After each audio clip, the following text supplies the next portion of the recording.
દર્શક મિત્રો, ઘરની અંદર વાસ્તુશાસ્ત્રનું વિશેષ મહત્વ હોય છે. આપણે કોઈ ઘર લઈએ, ફેક્ટરી લઈએ કે કોઈ પણ પ્રકારનો પ્લોટ લઈએ તો આ બધા વસ્તુઓની અંદર વાસ્તુશાસ્ત્ર આપણા જીવનની અંદર વધારે પડતું રિઝલ્ટ આપતું હોય છે.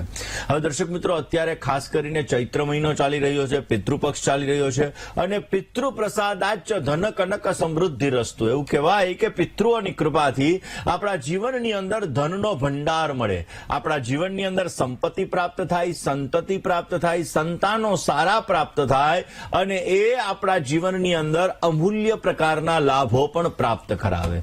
દર્શક મિત્રો, વાસ્તુશાસ્ત્ર મુજબ સાઉથ વેસ્ટ દિશા એટલે કે દક્ષિણ અને પશ્ચિમની દિશા, જેને આપણે નૈઋત્ય ખૂણા તરીકે ઓળખીએ છીએ, આ નૈઋત્ય ખૂણો એ રાહુ મહારાજ એનું સંચાલન કરે છે. પિતૃઓ સાથે જોડાયેલો આ ખૂણો છે.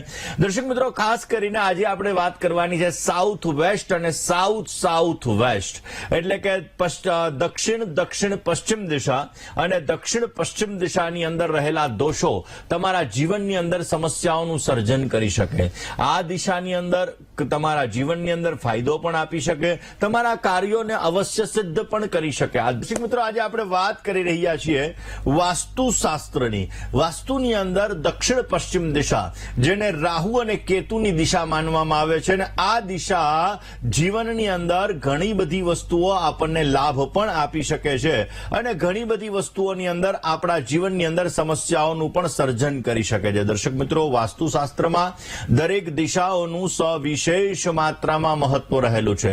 દરેક દિશાઓ, પૂર્વ, પશ્ચિમ, ઉત્તર, દક્ષિણ, ઈશાન, અગ્નિ, નૈઋત્ય, વાયવ્ય, દરેક દિશાઓ આપણા જીવનની અંદર સકારાત્મક અને નકારાત્મક ઉર્જા ઉત્પન્ન કરાવડાવે છે. દર્શક મિત્રો, આપણા જીવનની અંદર દક્ષિણ અને પશ્ચિમ દિશા, જેને નૈઋત્ય દિશા કહીએ છીએ, આનું સવિશેષ માત્રામાં મહત્વ રહેલું છે.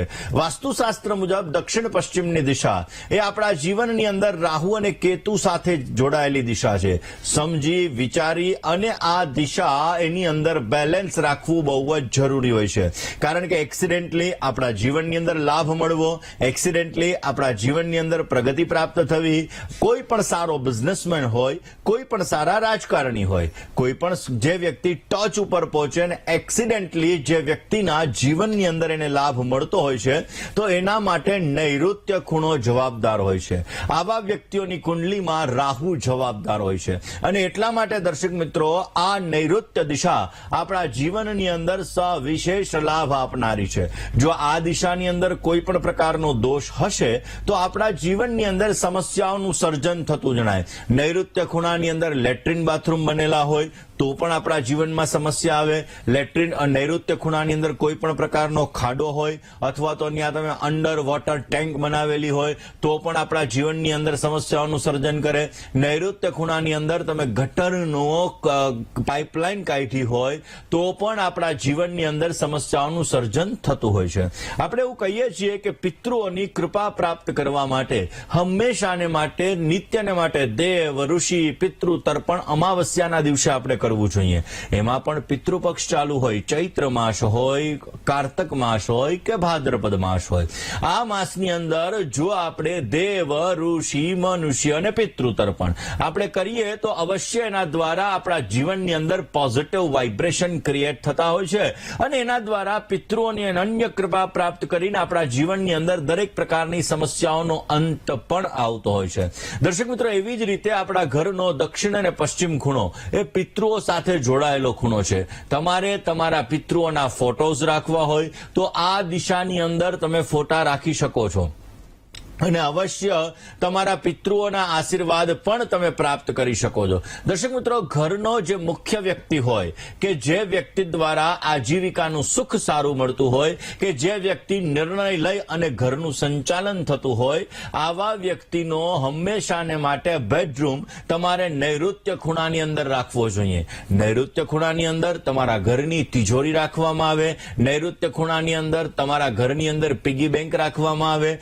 નૈઋત્ય નૈઋત્ય ખૂણાની અંદર બને એટલો વજન જો વધારે પડતો રાખવામાં આવે તો અવશ્ય જીવનની અંદર આર્થિક સુખાકારી સારી પ્રાપ્ત થાય છે, કાર્ય સિદ્ધ થાય છે અને આપણા જીવનની અંદર ઉત્તમ પ્રકારનો લાભ પણ મળી શકે છે. દર્શક મિત્રો, ઘરની અંદર નૈઋત્ય ખૂણામાં ક્યારેય તમારે મંદિર ન રાખવું જોઈએ. નૈઋત્ય ખૂણો એટલે રાહુ મહારાજ અને કેતુ મહારાજનો ખૂણો કહેવામાં આવે. આ દિશાની અંદર જો તમે ક્યાંક ને ક્યાંક પૂજા ઘર રાખ્યું, મંદિર રાખ્યું, તો તમારા મનની એકાગ્રતા નથી રહેતી. કારણ કે મેન્ટલી ડિસ્ટર્બન્સ દૂર કરવા માટે, મનની શાંતિ પ્રાપ્ત કરવા માટે આપણે મંદિરની અંદર પૂજા કરવા માટે બેસતા હોઈએ છીએ. અને જ્યારે મંદિરમાં આપણે પૂજા કરવા માટે બેસીએ ત્યારે આપણું મન એકાગ્ર રહેવું જોઈએ.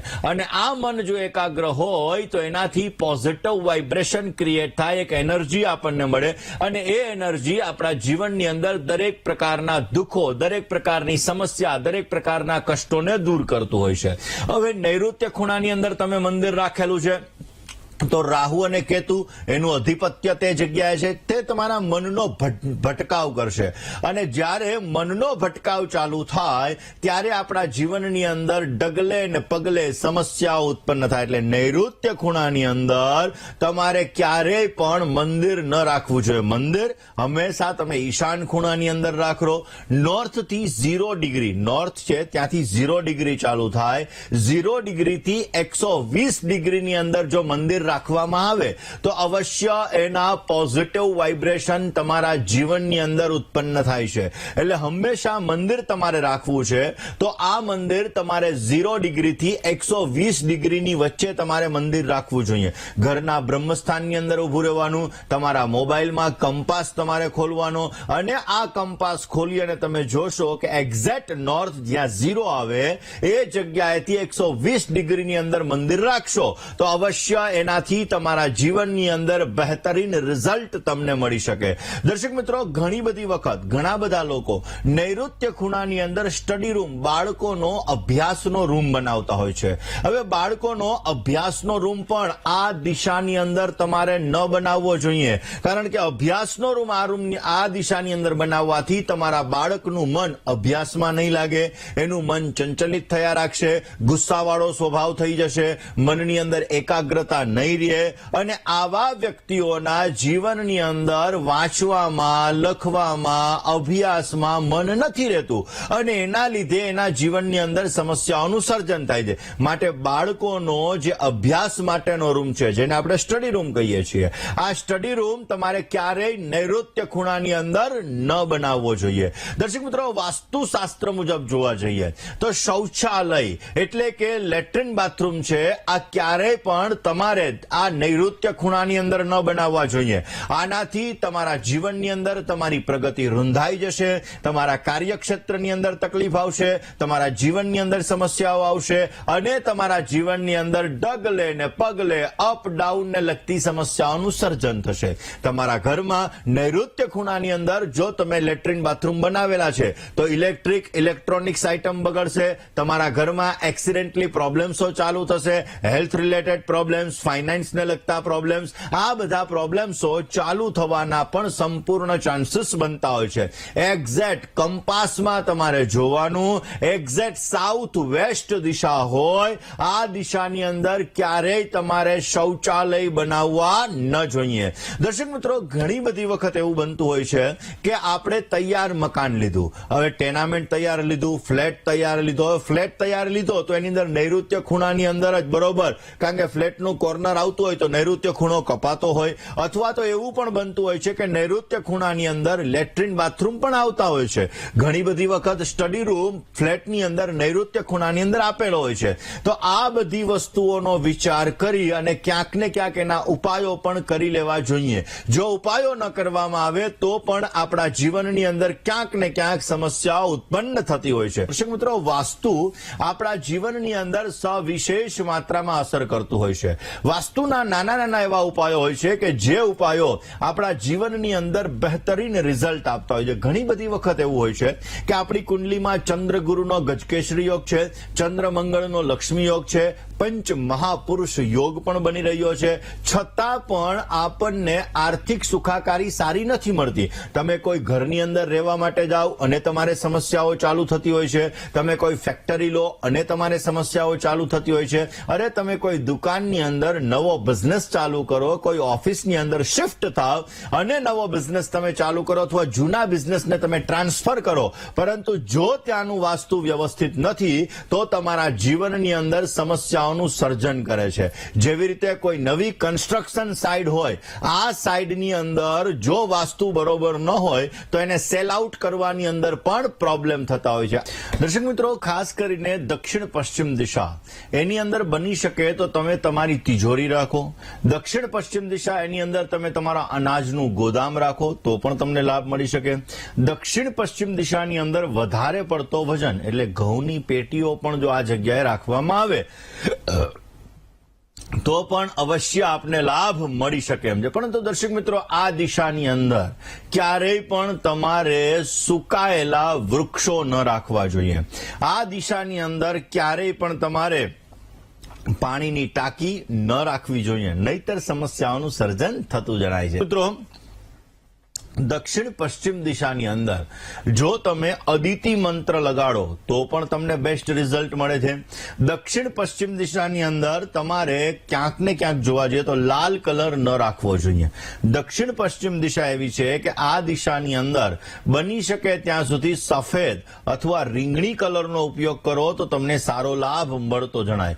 દક્ષિણ પશ્ચિમ દિશાની અંદર આર્ટિફિશિયલ વસ્તુ, એમાં એમ કહી શકાય કે લાકડાના બનેલા જે ખાસ કરીને હિંચકા હોય છે, જો આ હિંચકા રાખવામાં આવે તો પણ તમને સારો લાભ મળતો જણાશે. દક્ષિણ પશ્ચિમ દિશાની અંદર ક્યારેય પણ તમારે પૂજા ઘર ન બનાવવું જોઈએ.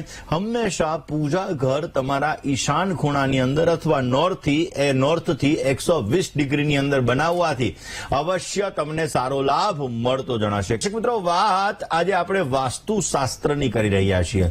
વાસ્તુ આપણા જીવનની અંદર બહુ જ અસર કરતું હોય છે ને એટલા માટે દર્શક મિત્રો, ક્યાંક ને ક્યાંક જોવા જઈએ તો આ વાસ્તુશાસ્ત્ર મુજબ આપણા જીવનની અંદર બહેતરીન રિઝલ્ટો પણ આપણે મેળવી શકીએ. વાસ્તુશાસ્ત્ર મુજબ જોવા જઈએ તો તમારા ઘરમાં વધારે પડતા તમારે પિતૃઓના ફોટા ન રાખવા જોઈએ. પિતૃઓના ફોટા સીમિત માત્રામાં રાખો. આપણા હૃદયની અંદર, આપણા દિલની અંદર આપણા પિતૃઓ રહેલા જ છે, છતાં તમારે ફોટા રાખવા તો લિમિટ માત્રાની અંદર તમે ફોટા રાખો તો એનાથી અવશ્ય તમારા જીવનની અંદર પોઝિટિવ રિઝલ્ટ મળી શકે. ક્યારેય પણ ભગવાનનો ફોટો અને તમારા પૂર્વજો જેમનું દેહાંત થઈ ગયું છે, જે સ્વર્ગાવાસ થયો છે, એવા લોકોના ફોટો સાથે ન રાખવા જોઈએ. ભગવાનનું મંદિર અલગ હોવું જોઈએ, તમારા પિતૃઓનો ફોટો તમારે અલગ રાખવો જોઈએ. ક્યારેય પણ આ બંને ચિત્ર, આ બંને ફોટા જો તમે સાથે રાખશો તો જીવનમાં અપ ડાઉન આવશે, પરેશાનીઓ આવશે, તકલીફો આવશે, સમસ્યાઓ આવશે. માટે હંમેશા ને માટે ભગવાનના ફોટોસ અને પિતૃઓના ફોટો અલગ અલગ રાખશો તો અવશ્ય તમને સારો લાભ મળી શકે. ક્યારેય તમારા બેડરૂમની અંદર તમારા પિતૃઓના ફોટા ન હોવા જોઈએ. ક્યારેય તમારા રસોડાની અંદર તમારા પિતૃઓના ફોટા ન હોવા જોઈએ. ક્યારેય તમારા ઘરના બ્રહ્મસ્થાનની અંદર તમારા પિતૃઓના ફોટા ન હોવા જોઈએ, નહીતર તમારા ઘરની શાંતિ ભંગ થશે, ક્યાંક ને ક્યાંક સમસ્યાઓ રહેશે. હંમેશા પિતૃઓના ફોટા દક્ષિણ દિશાની અંદર હોવા જોઈએ. દક્ષિણ દિશાની અંદર રાખેલા ફોટા તમારા જીવનની અંદર સમૃદ્ધિ લાવે છે. દક્ષિણ દિશાની અંદર તમારા પિતૃઓના ફોટા રાખવાથી અથવા નૈઋત્ય ખૂણાની અંદર તમારા પિતૃઓના ફોટા રાખવાથી તમને પિતૃઓના આશીર્વાદ મળે છે અને પિતૃઓની કૃપાથી તમારા જીવનની અંદર દરેક પ્રકારના કાર્ય સિદ્ધ થાય છે અને અવશ્ય તમને સારો લાભ મળતો જણાય છે. મિત્રો, વાસ્તુ આપણા જીવન ઉપર વધારે પડતી અસર કરતું હોય અને પિતૃઓની કૃપા આપણે પ્રાપ્ત કરવી હોય તો હંમેશાને માટે બ્રહ્મ ભોજન કરાવવું જોઈએ. હંમેશાને માટે કીડિયારું બોરવું જોઈએ. શ્વાનને તમારે દૂધ અર્પણ કરવું જોઈએ. ગાયને તમારે ઘાસ અર્પણ કરવું જોઈએ. પક્ષીઓને તમારે ચણ અર્પણ કરવું જોઈએ. એનાથી પણ અવશ્ય તમારા પિતૃઓની અનન્ય કૃપા પ્રાપ્ત થાય છે અને તમારા જીવનની અંદર બહેતરીન રિઝલ્ટ મળે છે. દર્શક મિત્રો, વાસ્તુ આપણા કાર્યોને સિદ્ધ કરનારું શાસ્ત્ર છે અને એટલા માટે વાસ્તુના નાના નાના ઉપાયો આપણા જીવનની અંદર હંમેશાને માટે પ્રગતિ આપતા હોય છે. એટલા માટે બની શકે ત્યાં સુધી વાસ્તુના નિયમોનું આપણે અવશ્ય પાલન કરવું જોઈએ. બની શકે ઘરની અંદર પોઝિટિવ વાઇબ્રેશન ક્રિએટ કરવા માટે તમારા ઘરના મંદિરની અંદર રોજ સવાર અને સાંજ તમે ગાયના ઘીનો દીવો પ્રજ્વલિત કરશો તો પણ અવશ્ય આપને સારો લાભ મળશે અને અવશ્ય એના દ્વારા સારી સફળતા મળતી જણાય.